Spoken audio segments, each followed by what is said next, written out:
Assalamualaikum warahmatullahi wabarakatuh. Kami dari kelompok 6 ingin mempresentasikan tentang sejarah psikologi industri dan komunikasi. Sebelum mempresentasikan kelompok kami, izinkan kami memperkenalkan diri. Perkenalkan, nama saya Enia Komintu Manggar dan kawan saya Arihan Akmi, Humaira, Rojatul dan Syaukina. Baiklah teman-teman, kami akan memulai mempresentasikan hasil dari kelompok kami. Sejarah dan perkembangan PIO. Sampai saat ini, tidak ada tanggal dan tahun yang pasti yang ditetapkan sebagai saat dimulainya penerapan prinsip psikologi dalam industri dan organisasi. Tetapi, banyak ahli yang sepakat untuk menyebutkan dua peristiwa penting sebagai awal mula dikenalnya psikologi industri dan organisasi.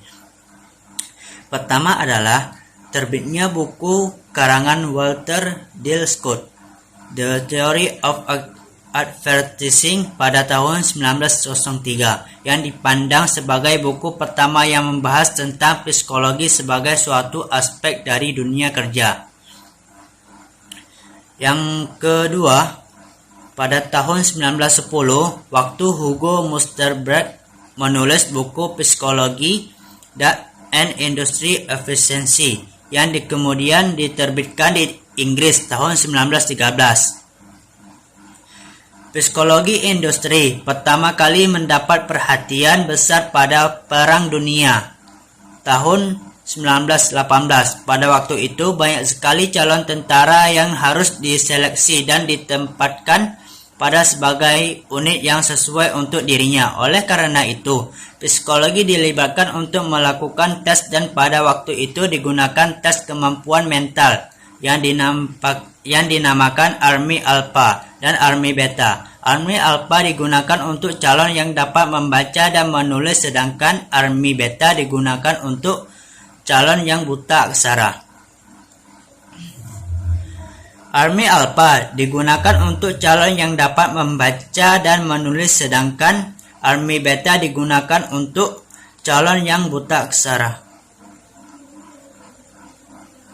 Pada masa itu, John B. Watson, seorang tokoh aliran perilaku behaviorist, kebetulan juga ditugaskan sebagai perwira angkatan bersenjata Amerika, dan ia mengembangkan tes motorik dan pengamatan perceptual diagnostic test untuk mencari pilot yang potensial. Pada tahun 1942 dimulai satu seri penelitian di Hawthorne, Illinois di pabrik Western Electric Company. Jadi awalnya penelitian ini dibuat untuk mempelajari akibat atau pengaruh aspek-aspek fisik lingkungan kerja terhadap efisiensi pekerja. Misalnya, apa akibatnya jika pengurangan intensitas penerangan? Apakah suhu dan kelembaban udara dapat mempengaruhi produksi? Dan apa pengaruh jam istirahat terhadap pekerja? Nah, ternyata hasilnya sangat mengejutkan, teman-teman. Hasilnya ternyata pengurangan intensitas penerangan, suhu dan kelembaban udara tidak mempengaruhi tingkat efisiensi pekerja. Nah, jadi ada faktor-faktor lain yang mempengaruhinya, dan penelitian juga membuktikan bahwa perilaku pekerja sangat kompleks dan hubungan interpersonal antara manajer dan pekerja memainkan peranan penting pada perilaku pekerja. Nah, jadi hasil nyatanya tuh si pekerja ini akan mengubah perilakunya menjadi lebih produktif karena mereka sadar bahwa mereka itu sedang diperhatikan oleh atasan-atasan mereka. Nah, kemudian sejarah psikologi industri dan organisasi ternyata berlanjut hingga terjadinya Perang Dunia Kedua. Jadi pada Perang Dunia Kedua, pelatihan dan pengembangan menjadi pemerhati utama. Kekurangan tenaga kerja terampil membuat perusahaan harus melakukan pelatihan dalam perusahaan. Pada masa ini juga ada tes AGCT atau Army General Classification Test yang digunakan untuk mengklasifikasikan tentara pada tugas-tugas militer. Nah, pada tahun 1960-an penerapan psikologi dalam bidang penjualan juga mulai berkembang pesat. Perilaku manusia sebagai konsumen diteliti dan kebiasaan membeli serta proses pengambilan keputusan membeli dikaji dan dicari aturan-aturan umumnya. Nah, pada periode ini ditandai dengan digunakannya sensitivity training dan T-group untuk para manajer. Selanjutnya, penerapan psikologi kognitif. Pengaruh kerja terhadap kehidupan keluarga dan kegiatan di waktu luang mulai lebih diperhatikan. Begitu juga masalah stres kerja yang telah lama menjadi salah satu perhatian psikologi industri dan organisasi, kembali mendapat perhatian besar, terutama yang berhubungan dengan stres akibat kekerasan di tempat kerja. Metode seleksi juga berkembang dengan pesat. Banyak instrumen seleksi yang dikembangkan dan digunakan secara luas. Selanjutnya, pada era milenium sekarang ini, mungkin pengaruh yang paling banyak dirasakan oleh psikologi industri dan organisasi, seperti juga bidang lainnya, adalah perkembangan teknologi komputer yang sangat pesat. Surat lamaran sekarang dapat dikirim melalui internet, bahkan beberapa tes seleksi dilakukan juga dengan menggunakan komputer atau secara online. Ruang lingkup psikologi industri dan organisasi. Jika merujuk pada istilah psikologi industri dan organisasi, tentunya seluruh aspek yang menyangkut perilaku manusia dalam kegiatan industri dan organisasi dapat menjadi objek dari psikologi industri dan organisasi. 2. Tetapi dalam prakteknya kita harus benar-benar membedakan bidang-bidang yang menjadi objek dari seorang psikolog industri dan organisasi. Seorang psikolog industri dan organisasi lebih banyak menggunakan data empiris dan statistik daripada putusan-putusan klinikal. 3. Jadi seorang psikolog yang melakukan terapi untuk pekerja atau tepat disebut sebagai psikolog klinis daripada psikolog industri dan organisasi. Jika demikian, bidang-bidang apa saja yang menjadi objek dari psikolog industri dan organisasi? Michel G. and Mort 2004 menyebutkan ada empat bidang utama dari psikologi industri dan organisasi, yaitu sebagai berikut. 1. Psikologi personalia atau personal psikologi. Psikologi personalia berkaitan dengan bidang analisis, jabatan pekerjaan, rekrutmen, dan seleksi karyawan, sistem upah gaji, pelatihan karyawan, dan evaluasi kinerja karyawan. 2. Psikologi organisasi atau organ psikologi. Bidang ini berkaitan dengan isu-isu tentang kepemimpinan, kepuasan kerja, motivasi karyawan, organisasi, manajemen konflik perubahan, organisasi, dan proses kelompok dalam organisasi. 3.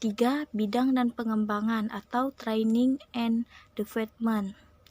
Psikolog yang berminat terhadap bidang pelatihan dan mengembangkan seringkali melakukan pengajian terhadap metode-metode untuk melatih dan mengembangkan karyawan. Mereka biasanya bekerja di departemen pelatihan dan terlibat dalam kegiatan mengidentifikasi kebutuhan pelatihan, mengembangkan program pelatihan, dan mengevaluasi aktivitas pelatihan. Selain itu, mereka juga terlibat dalam program-program tim building, registrasi organisasi, dan pemberdayaan karyawan yang semuanya bertujuan untuk meningkatkan kinerja karyawan. 4. Ergonomi atau Human Heart Economics. Para psikologi di bidang ini memfokuskan diri pada desain pekerjaan, interaksi manusia sampai mesin, dan kelelahan atau stres fisik, serta seringkali bekerja sama dengan para insinyur dan profesional teknik lainnya untuk membuat suatu pekerjaan menjadi lebih aman dan efisien. Kegiatan-kegiatan yang melakukan dalam bidang ini antara lain mengaji jadwal kerja atau optimal dalam merancang desain kursi yang nyaman. Terima kasih. Baiklah teman-teman, di sini saya akan menjelaskan perbedaan PIO dengan organisasional siensi lainnya. Yang pertama, psikologi industri dan organisasi, yaitu orientasinya kepada individu agar dapat mengembangkan kompetensinya di tempat kerja. Yang kedua, manajemen sumber daya manusia. Yang ketiga, perilaku organisasi, yaitu pada pengelolaan secara kelompok dan sistem organisasi yang efektif dan efisien agar individu dapat bekerja lebih produktif. Selanjutnya kita akan slide berikutnya. Psikologi industri dan organisasi sebagai ilmu pengetahuan dan sebagai ilmu terapan. Yang pertama, menurut Musinski pada tahun 2000, ada dua sisi psikologi industri dan organisasi, yaitu sebagai ilmu pengetahuan dan sebagai ilmu terapan atau praktek. Yang kedua, sebagai ilmu pengetahuan, psikologi industri dan organisasi berusaha untuk menambah dan memperluas pengetahuan manusia dalam kerja. Psikologi industri dan organisasi terus melakukan pendalaman serta investigasi dengan metode ilmiah untuk mendapatkan jawaban. Hasil-hasil studi diolah dan dijadikan dasar untuk membuat pola yang berguna untuk menerangkan perilaku kerja secara umum. Dalam posisi ini, psikologi industri dan organisasi merupakan disiplin akademik.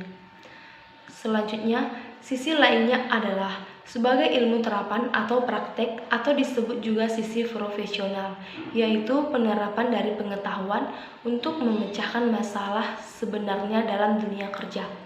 Selanjutnya, hasil-hasil riset dapat digunakan untuk menerima karyawan yang lebih baik, mengurangi absen, memperbaiki konsumsi, meningkatkan kepuasan kerja, dan memecahkan berbagai masalah lainnya. Dalam hal ini, Canadian Psychological Association menyebutkan bahwa seorang psikolog industri dan organisasi dapat mengaplikasikan teori-teori psikologi untuk menerangkan dan meningkatkan efektivitas perilaku dan pengetahuan atau kognisi manusia dalam dunia kerja, menurut Amon pada tahun 2004. Contohnya, prinsip-prinsip teori belajar dapat diterapkan dalam pelatihan dan pengembangan.